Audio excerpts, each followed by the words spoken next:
Welcome to PEP Talks with Eric, the podcast where self-work becomes system work. I'm your host, Eric Ayers, creator and author of SimRx, Transforming Healthcare, Leadership, and Culture by Design.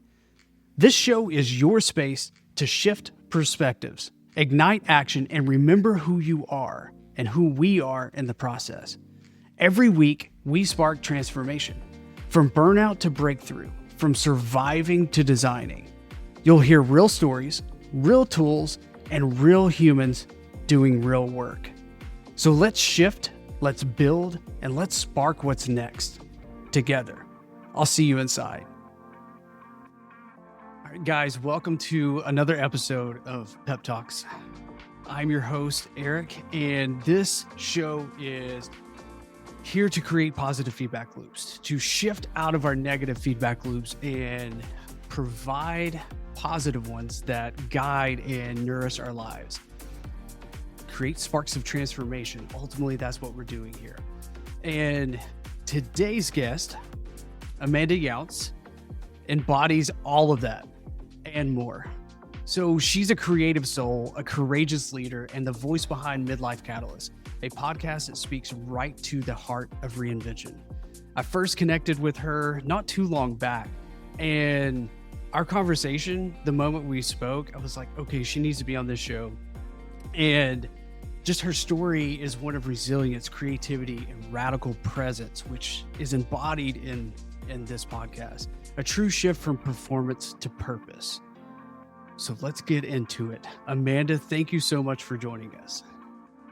Thank you for having me. I'm excited to be here. I love everything you embody and everything this show. It speaks right to my heart. So, well, I appreciate that. And I know, so you spent 22 years in education, and right away when we started chatting, that was a commonality between the two of us. So mine was healthcare and healthcare education. Yours was education, but still the same idea of doing the same thing, expecting the same thing. So how do we change in a system that is creating, expectations that are the same instead of looking outside the box? So that was the first thing that I was like, all right, we need to dive into this a little bit deeper. So if you don't mind, let's start back at the beginning. I know a little bit about how you arrived where you are, but I would love for the listeners to know and what was life like before the Midlife Catalyst moment. my goodness. So as far as public education went, I came from a lineage of educators. So I knew it wasn't something I necessarily wanted to do. Like, it was not that burning passion, but it was what I knew how to do. And I was good at it. Right. Yeah. So, but I knew deep down that it was never the thing, because I was never happy or satisfied. I enjoyed my time, loved obviously working with kids and teachers, but I kept climbing and thinking I'll hit this position and I'll be fine and I'll stop, and kept going and kept going. And ultimately it was kind of like, well, there's nowhere else to go. There's nowhere else to go in this profession. And I still have not felt that true fulfillment to where I'm not, like you said, constantly performing, constantly battling up against that frustration of, man, this system is never going to change no matter how high I go, where I am, what role I'm in. I can't make the change that I see I want to do. And through all of this, I was about 2017 was really looking at getting out. Like, this is the time. And December, right into the new year of 2018, my dad got diagnosed with pancreatic cancer. My mom was not doing well. I knew she had something going on as well, but she kind of stepped back to take care of my dad. So 2018, I lost him. 2019, I lost my mom.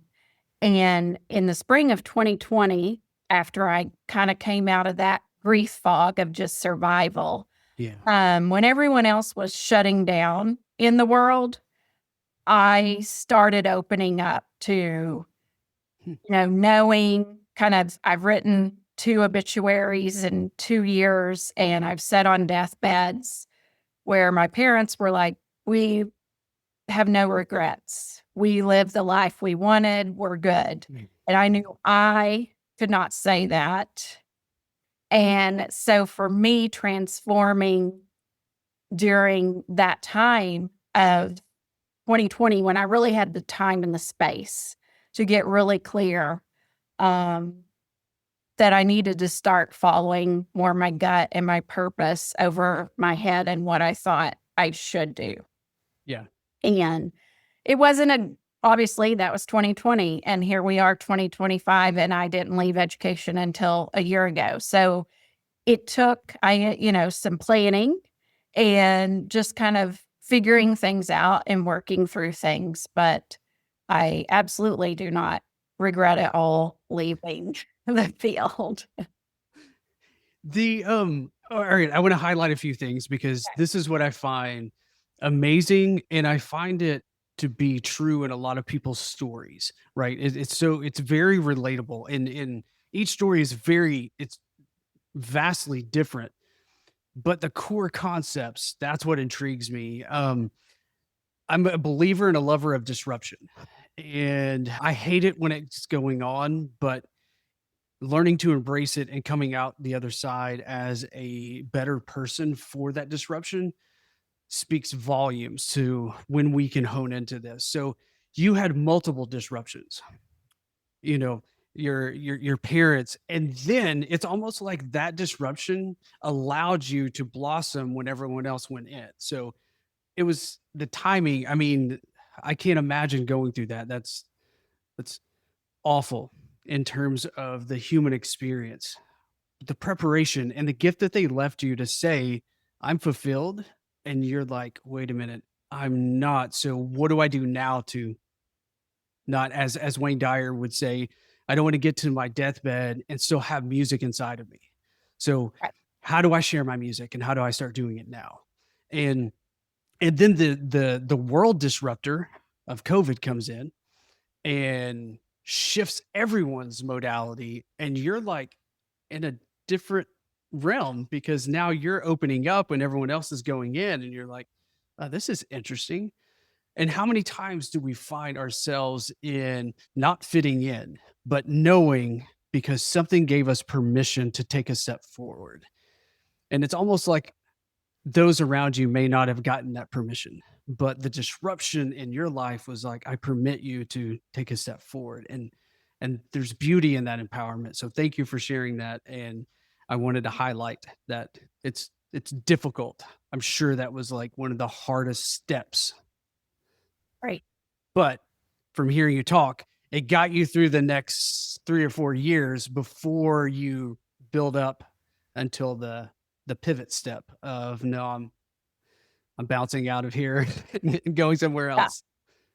Yes. And what you said about embracing disruption, so many people around me were like, it's okay to fall apart. Like they were waiting on a breakdown, and I instead had a breakthrough. I mean, don't get me wrong. Obviously, I had some struggles, Right. but I was like, no, I'm breaking through to finding, that fulfillment and chasing my dreams.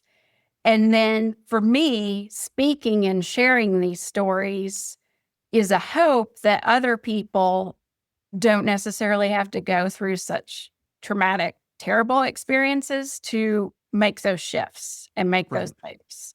Of if someone can learn from my grief and story, that's why I share it. Yeah, and that's human connection at its core. That's the Ubuntu I am because we are.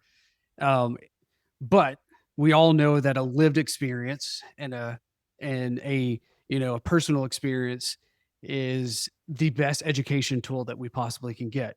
Now, when we can start learning from others, that's where we're like true masters of our own destiny. And it's difficult. But I love that energy behind there. And I love the concept of breakdown versus breakthrough, because both of them, everyone listen, this is amazing. This was an aha moment for me just now, is both of them break. You were breaking the constructs of who you are in both situations. One is disempowering and one is empowering. One is, so in the book Power versus Force, one of them is power. The breakthrough gives you power to move forward, and the breakdown is the force, because you're forcing yourself through this change and you're losing yourself in the process. That's huge. Thank you for sharing that with me. That was my knowledge nugget that I'm taking away from this and being like, okay, I can build on this. Definitely. Yes. So we talked about, and this was another aha moment in our conversation, was the illusion of performance over being creative. So let's talk about performance.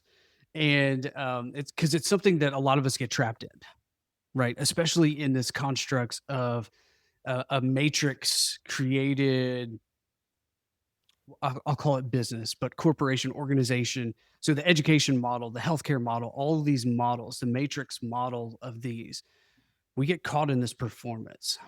So speak to me about, and to us about, the performance and the highlight that you recognized. Oh, well, and I think it's so hard because you're so busy just going to the next thing, that I know I was moving on autopilot and was truly not present for much of anything. And it was, what's the next thing? And it was performing, be it for other people, for political aspect, for social media aspect, but it was never that intrinsic, I'm here because this lights me up. I was getting joy from lighting other people up. And I kept trying, that setting yourself on fire of neglecting myself, which is kind of where the burnout comes from. I was totally neglecting myself, because if I can just fix this problem, fix this person, fix this situation, eventually kind of the same thing, perform, so everyone else is happy, and yet I'm not happy. Right. And they were. And so then you kind of have this, people are shocked to learn, that you're dissatisfied. And it really goes into that, because everyone works in their own framework. That is why you have to focus on you front and center. You have to put your wellness, your health and well-being in front of everyone else.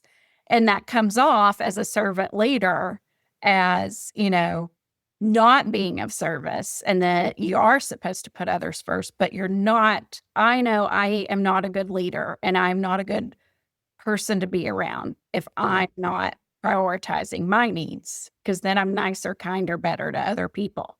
Absolutely. Yeah. But that got lost in the performance, right? Yes. Kind of step out and go, who am I? Why?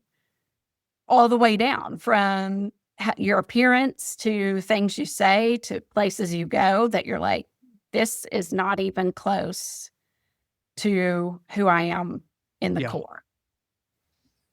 What a brilliant insight, because I think it's overlooked. I think dopamine plays a huge part in our creating negative feedback loops, because we're seeking that next dopamine hit, whether we consciously know it or not.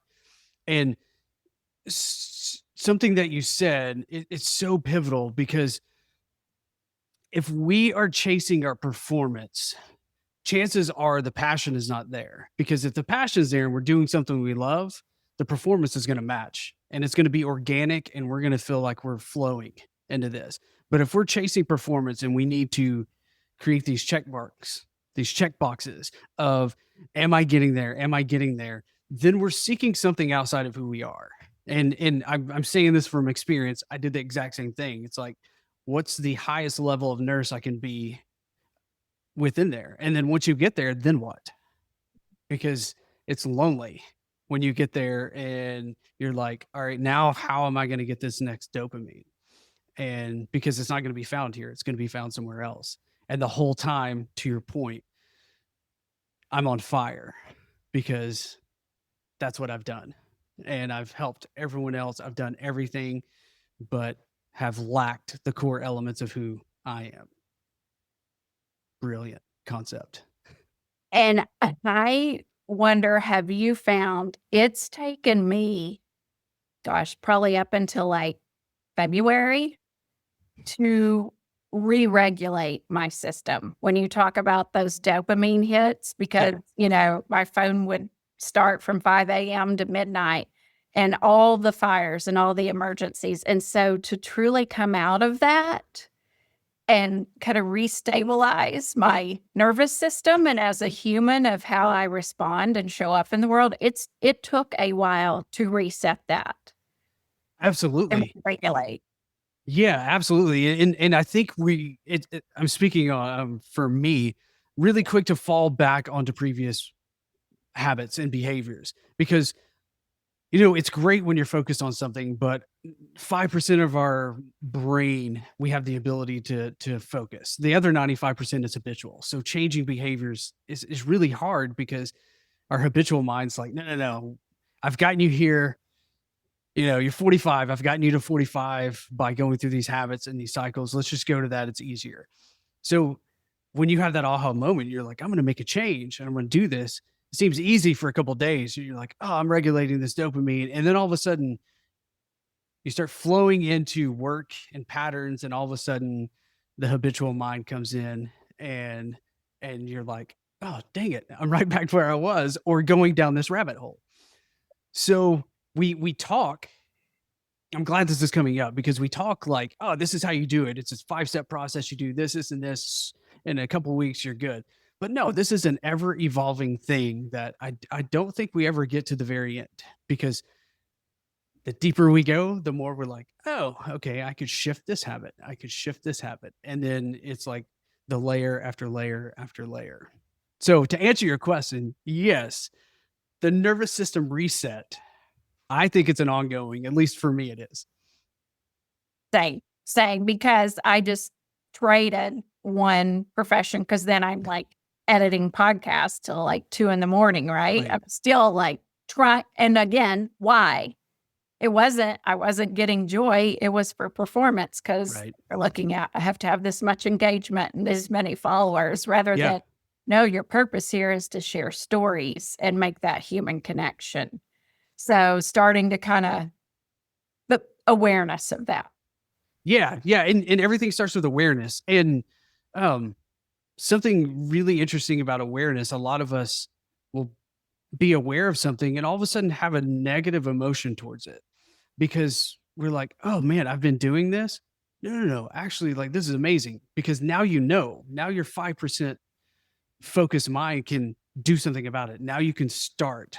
Before you were blinded by it and you were just walking through it. Now you have a mirror that shows you and you're like, oh, now I can actually change. So celebrate those wins instead of degrading or like belittling yourself because I mean, perfection is a thief of joy. So recognize these as, oh, cool. I'm changing. I'm shifting. Yes. And then your priorities shift. And then kind of that, oh, I am finding joy here. Yes. And then tomorrow you get to practice it. Yes. and you continue, but eventually those loops are cut off and we create new loops. And then I think within those new positive feedback loops, it gives us the ability to then start looking to the next thing, which it's interesting. When we chatted before, we talked about the perfection trap on performance, but then we also talked about the feeling and we've both heard it, we've probably both said it many times of like, I'm not creative. And since it seems to go into creativity being art. So talk talk a little bit, share a little bit about that creative trap that plays into this performance. I am a huge journaler. I do morning pages. And so for me, and this is crazy, at like 47, it was at one of those aha moments as I'm trying to decide if I'm working on a memoir and I'm deep in writing, but my, that perfectionism brain, that comparison to other people that have already published 7 books, all of these things are taking over because I want it immediately as opposed to the struggle. But we've got to struggle a little. But as I'm going through this process this year, and I'm like, I'm not a creative, I'm just a writer, those kind of inner beliefs and that inner critic that's rolling through in my morning pages, I'm like, oh, this goes all the way back to middle school trauma, which then it kind of placed, oh, this was why middle school was your favorite, education wise and working. Yeah. Because that was the place where it all went down for me. I had been creative through dance and other things, and all of that got stopped in middle school. And I was, didn't fit the mold, appearance wise, weight wise, which, cycled into all sorts of problems through life. Right. And got shifted to athletics. And so then it was, no, you have which is great, serve me, right? But it also served me in accolades, performance, high achieving, grades, structure, Right. discipline, no room for that creative side. And so as I'm transitioning this year, I'm like, this is where it comes from. Why can't I go back to those years as a child? Why can't we all go back to when it didn't matter if your art was good or if you could perform, you still went outside and put on a production for your neighborhood, right? Or did all of these things to explore and be creative and play. And there was no penalty. Mm-hmm. But somehow the older we got, it was like, no. And as someone in education, that's hard because I saw it. You shut kids off and turn them off because they can't meet a certain grade or a certain goal or a certain time. So then you totally shut that drive down and they just stop doing those things when we really all just need to go out and play and let loose, stop being so structured and worried about getting the gold star and medal for it. What brings us joy. Yes, I love that because like the grading system on this, grading me on my creativity, but it's not my creativity, it's the constraints of your creativity that you're telling me to color in, right? I'm one that colors outside the line. So when you confine me to this space, it's not going to be my imagination. It's not going to be my creativity. But we can go back from, even before Napoleon Hill in his 1935, book, Think and Grow Rich, all the way through all of the people who talk about success and successful people always illustrate that imagination is our greatest asset. Starting with Einstein, I'm pointing Einstein behind me here because, he even said imagination is greater than knowledge, right? Because it's not confined to the constructs of the world. We think it and then we can actually create it. And one thing that I love is the idea that art isn't just drawing. It's not just painting. Art is what we do and the passion behind it. It changes someone else's view on whatever that is. And there's many amazing business leaders, and that's their art, right? Because the human connection is at its core, and that's what to me art is. But to your point, how do we get back to this toddler approach of allowing our imagination to lead? Because if we're focusing on performance, we are not imagining a greater life. We are imagining the next raise, the next tick, the next whatever it is I'm doing for something else outside of me. And that's huge. And that's hard to wrap our heads around and accept. And that's a pivotal turning point, I think. It's huge. And it's being okay with the messy. And I think where I, again, have to catch myself is not so much me that I'm fine with it. It's other people's expectations. Because when you've come from high performing this role, people are expecting you to step right back into that and do something,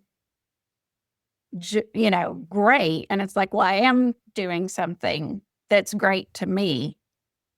It doesn't have to have CEO behind it or, this 6 figures or whatever it is. I am being the CEO of my life and living it where I feel that purpose and connection. But it's hard because those voices creep in of, Yeah. well, you should be doing this. I didn't ask for your opinion, but then Exactly. Unrealistic expectations of others, which, interesting enough, becomes disguised as our voice as we get older, right? And then that is huge, is recognizing, wait a minute, that's not me. That's a voice that I took on, and someone else's truth that I took on as mine. But Dr. Joe Dispenza says something cool, because he says that, just because you think it doesn't mean it's true. Right.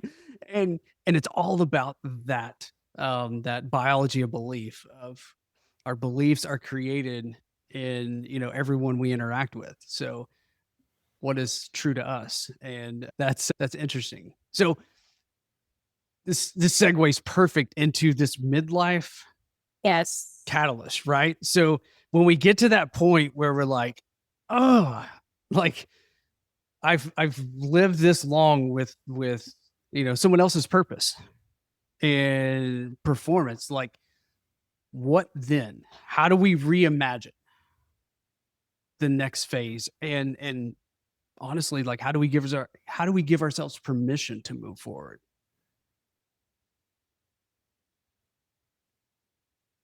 If I had all the answers to this.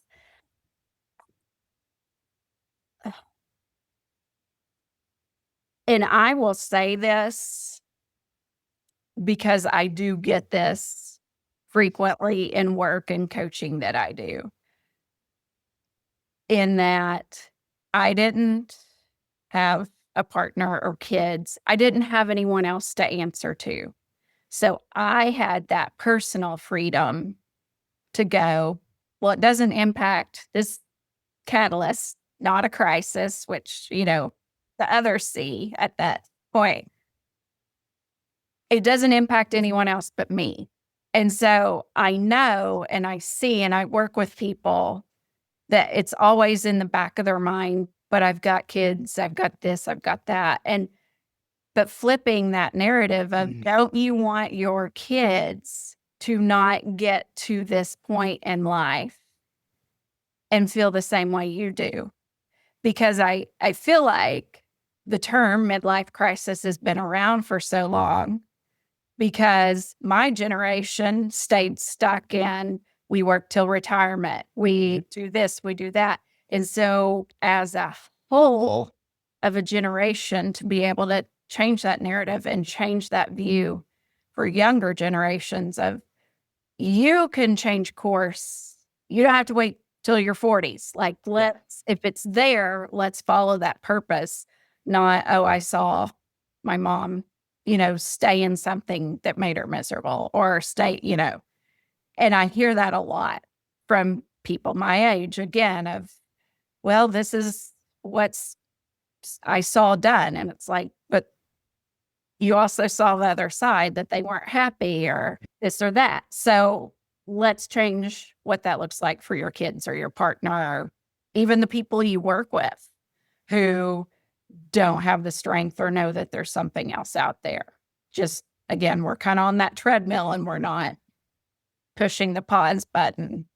We're just going with it. Right. So ultimately it comes down to what limits us in everything is fear of something. And you brilliantly stated that in terms of those saying, but I have kids, but I have a spouse, but I have this, I have that. And it should be, oh, I need to do this because I have kids, because I have a spouse, because I have other things, because the understanding of Ubuntu is I am because we are, and everything I do affects everyone around me, and everything people do around me affects me. And this is This is how humans connect and how we interact. And especially kids, they're going to be more likely to do something that they see a parent or guardian or an adult do something as opposed to being told, because the mirror neurons just instinctively tell them this is the way I'm supposed to be acting, which could be, you know, positive or negative, depending on, how we look at it, or higher energy, lower energy, whatever we want to say to this. So yes. And here's the key. When we recognize this midlife catalyst, which I'm going to call it that, I like that. It has a better ring to it than crisis, because crisis has limited options and we're stuck in fight or flight. Catalyst is like, I have all the power in the world. Which way do we want to go? Right? Where do we want to fly? When we get to there, as we mentioned earlier, instead of seeing it as a life half lived, so to speak, we're like, thank God I caught this before 40 years from now. And cool, what do I do now? And asking yourself question, what do I do? What do I want to do? Where do we go? And a crucial conversation with yourself. We'll put it that way. And I am so much better at identifying what I don't want, what the not this is, over the clarity of what it is and where I want to go. But again, it goes back to fear. Yes. Having, everything I have gotten through is taking a step, taking action. Whether it works or not, at least I know. Take action rather than circling in the head of, contemplating, do something. Absolutely. Yeah.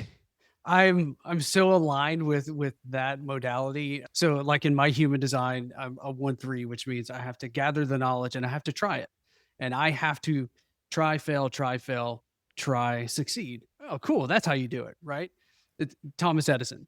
And likewise, I think that is characteristic of that profile, is understanding the things not to do, because that is vastly available to us. And we're like, yeah, I know this doesn't work. So, all right. And it's almost narrowing it down, the 10,000 ways to create this light bulb. And it's like, I know, the 9,990, I got about 10 more options to go through, and let's try it out.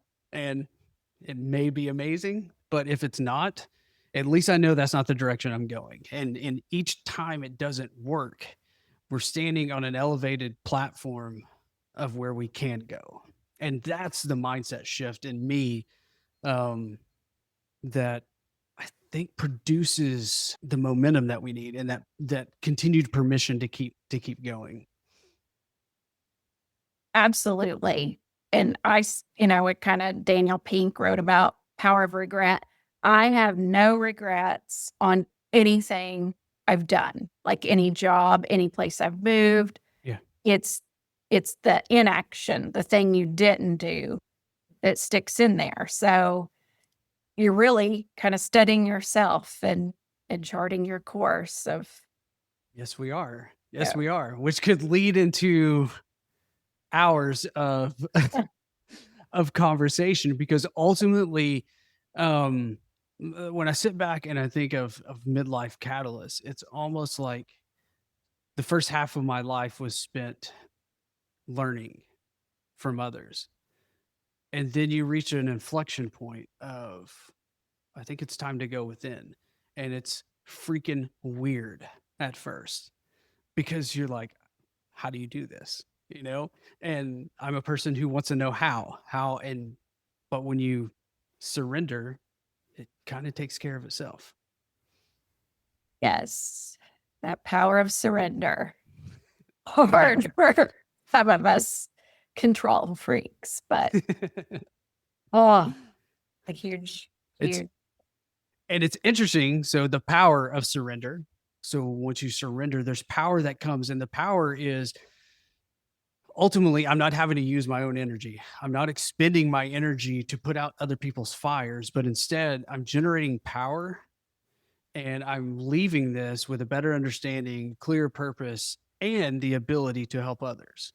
And it's a total shift because you're like, now I have the energy to do this instead of running around checking boxes and then being like, oh, cool, I did that. I'm going to wake up and do it again tomorrow. But now it's like, what does tomorrow bring? Right. Which is totally different. So different. So Exciting. yeah, there's so many questions I would like to ask, but I'd love that transformation from, not self to true self, right? And it's a journey, like we said earlier, it's a continuous journey. So on this journey, what are some practices, what are some tools that you can offer people to be like, hey, you can start now. This isn't a intangible thing that only certain people can, like spiritually renowned people or highly educated people. Like, it doesn't matter. Everyone can start now. What are some tools or some suggestions that you can provide that can get people started today? I always say start small, do it well. I'm a huge journaler. I'm a huge morning pages person. But again, other people hear that and they think I'm not a writer, those Yeah. kind of things. That journaling can be art. It doesn't have to be just be pen to paper writing out sentences. So, but you've got to get that brain dump, that stream of consciousness down. So you start, for me, then I always go back, which at times can be painful, but I start to see those patterns within my thinking and my writing and what keeps those recurring themes that keep coming up. And truly drilling down to core values of who am I, not my work's core values, not a partner's core values. What are mine? And what does that look like lived out in my world? And so I start to construct, okay, I have to walk because that's where I do my best thinking, getting outdoors. But that's not necessarily the place or space for everyone else. You just have to know, where do you do your best thinking and schedule that time to go and give yourself that clarity. And I would also say, if you're planning on making a career switch, it's to start saving money. I mean, it's sounds, but I made some different switches of, well, I'm going to stop. I'm going to cancel this streaming, or what can you do to conserve so that it's not I have to make this, I have to go do something to make this. No, I could actually live on less if I just cut out some of the extraneous things. Right. Which for me, I found, I used to travel like at least once a month. I don't need to travel anymore because I don't have a life I'm trying to escape from. So it kind of was that balance out of, well, you don't need to make this much money for a travel fund when you feel at home where you are. So those little pieces. And just exploring. It can be a little scary, but I think if there's something, a hobby, a community, a supportive person is so key.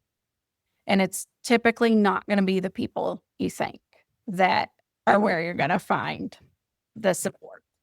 But exploring that through a new group, through a new network, and honestly, just showing up and taking risks.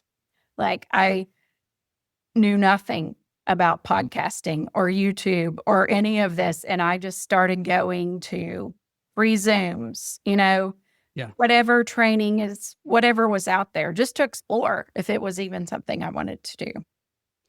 Yes, because that's what we did as kids, right?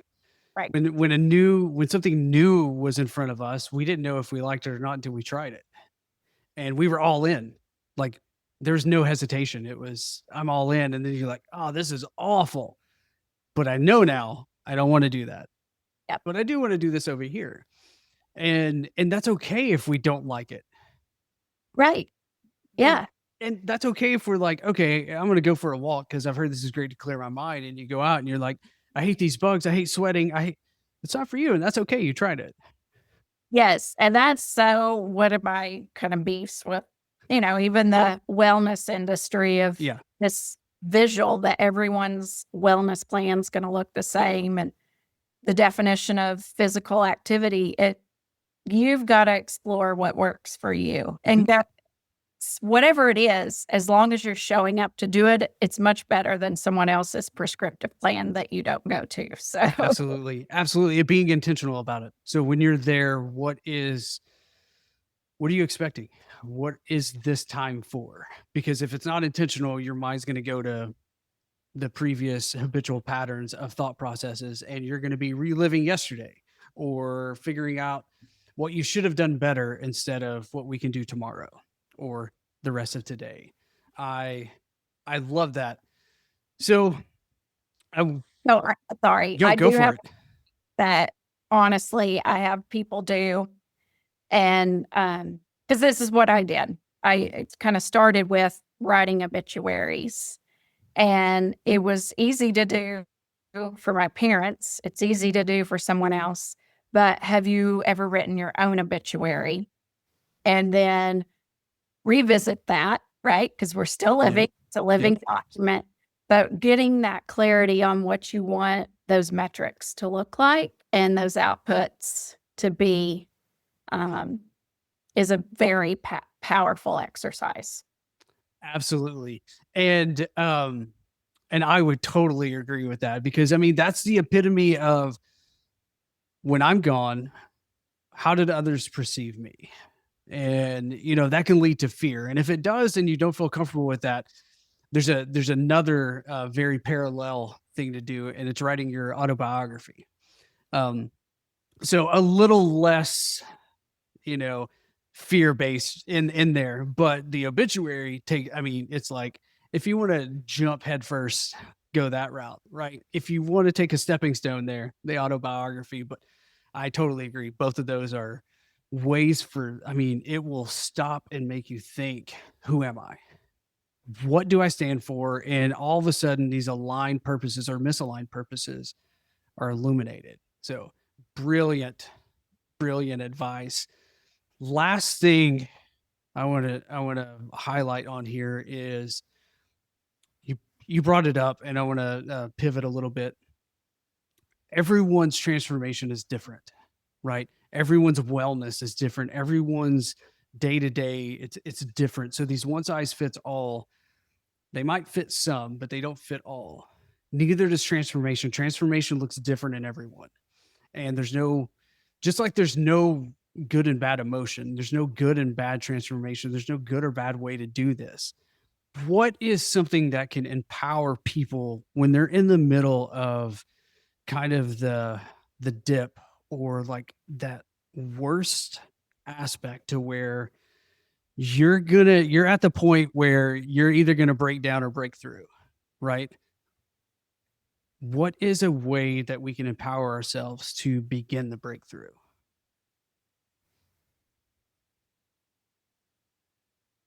Yourself and that intuition. But the biggest thing that I have learned, because I'm an internalizer and a fixer, is to open my mouth and talk to someone, not everyone.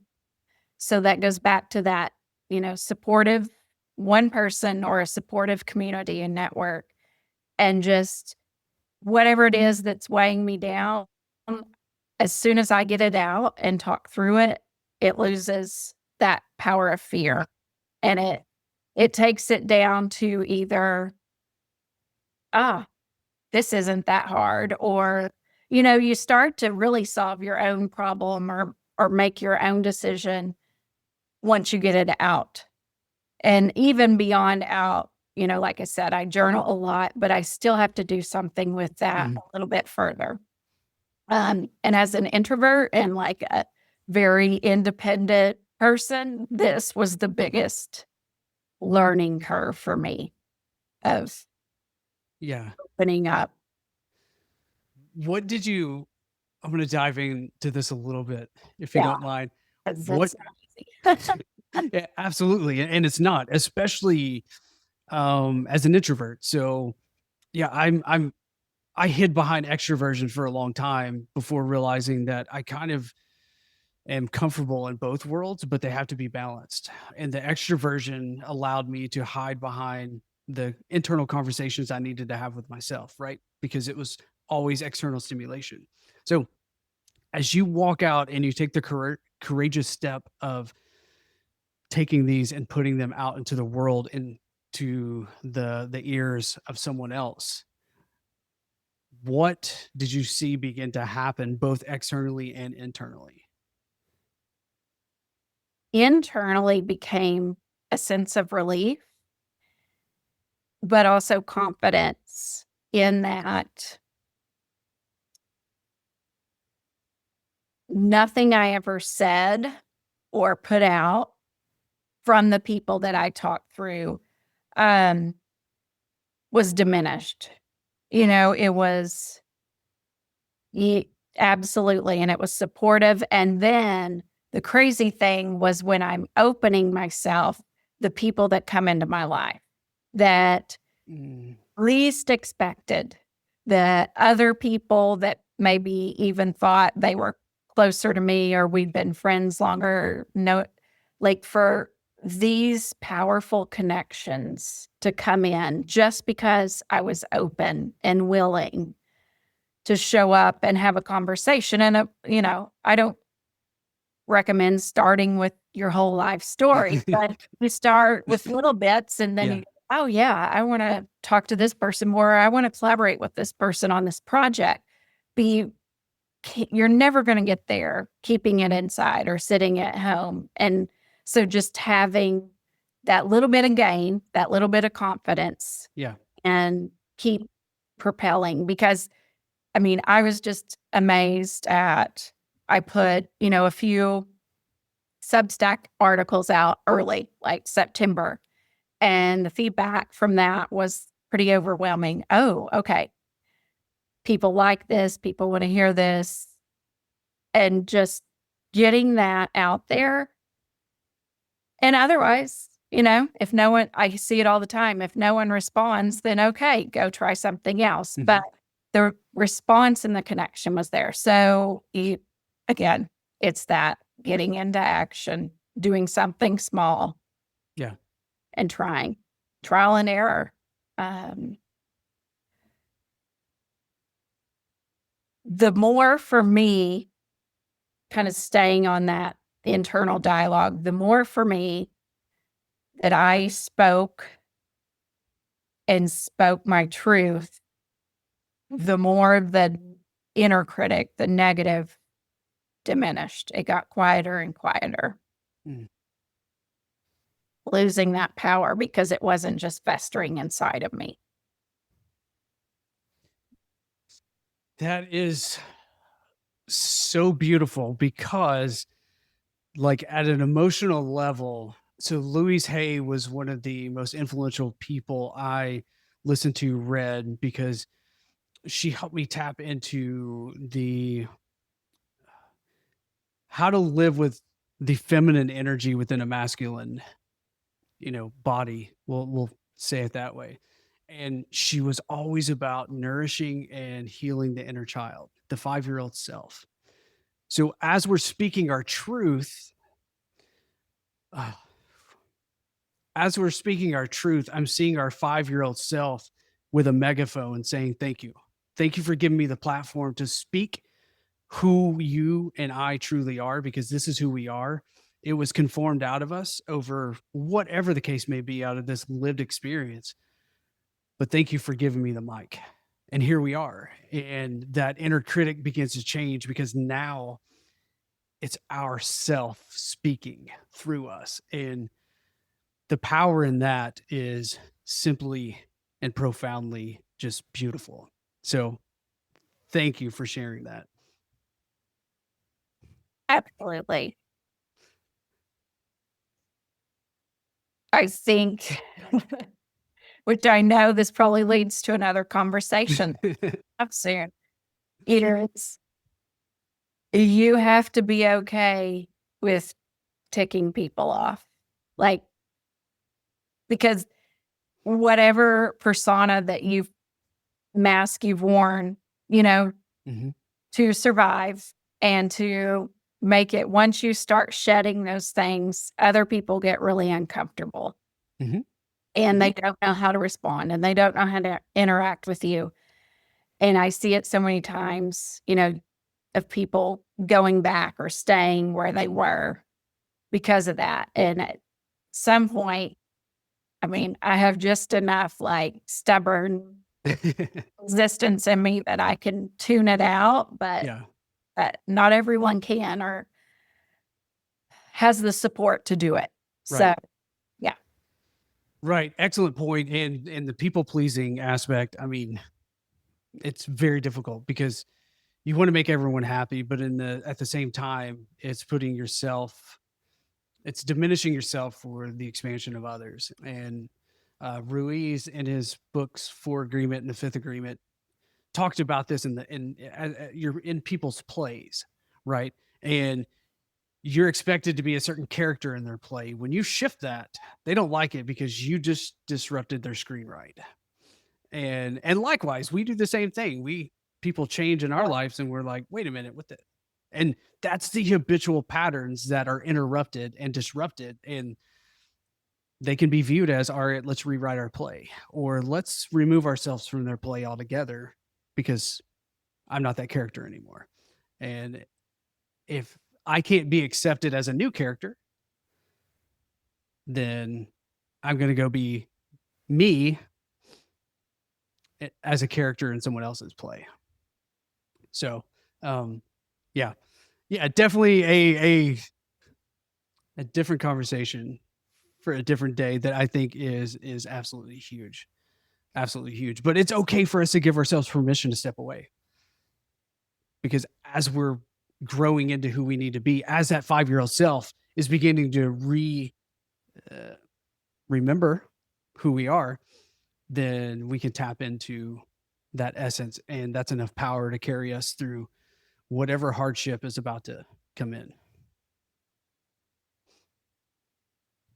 Yes. Stay the course.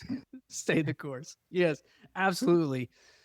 Amanda, this has been an absolute pleasure. And, we could talk for a really long time. It feels like a very familiar bond. It feels like I've known you forever, but thank you for being here. Thank you for Genuinely. having me. Yeah. Is there anything that we didn't go over, anything you want to leave the listeners with before we sign off here? Well, what I always leave people with, since we talked about writing your own obituary or autobiography, is AI can do a lot, but it cannot write your life story. And the better output you want, the more metrics and indicators you have to provide. So write your own narrative and be the CEO of your life. I love that. I love that. And it's built around human connection. Yep. So, yes, the AI can help formulate it, but the human connections are between the humans. Yes. I love it. Thank you for your vulnerability, for sharing your stories, for coming on here and empowering us to be our best selves. Absolutely. I love talking about this stuff. So Likewise. And you'll have to come on again. We'll have to dive into other discussions on transformation and ways that we can empower the world one conversation at a time. I love it. Let's do it. Awesome. Well, guys, thanks so much for joining us. This was absolutely amazing. If you enjoyed it, please like, subscribe, all the things. That way this can get out into the world and we can begin to change humanity one conversation at a time, one human connection at a time, and create this Ubuntu circle of people helping other people through lived experiences. And if you like this, reach out to me, reach out to Amanda. Amanda, where can they find you? Midlifecatalyst.net is my website, which has all the places to find me from there. places to find my writing and podcasts, but you can also go to amandayounts.substack.com for my writing. Awesome. And we will have that down below to make it way easier. But yeah, guys, thank you so much. And I look forward to seeing you next time. And until then, be well, be loved. Thank you for listening to Pep Talks with Eric. If something sparked today, pass it forward. Remember to subscribe and share it with someone who needs it. Keep doing the thing. Keep showing up. You're not alone in this. And we're not whole without you. I'll see you next time.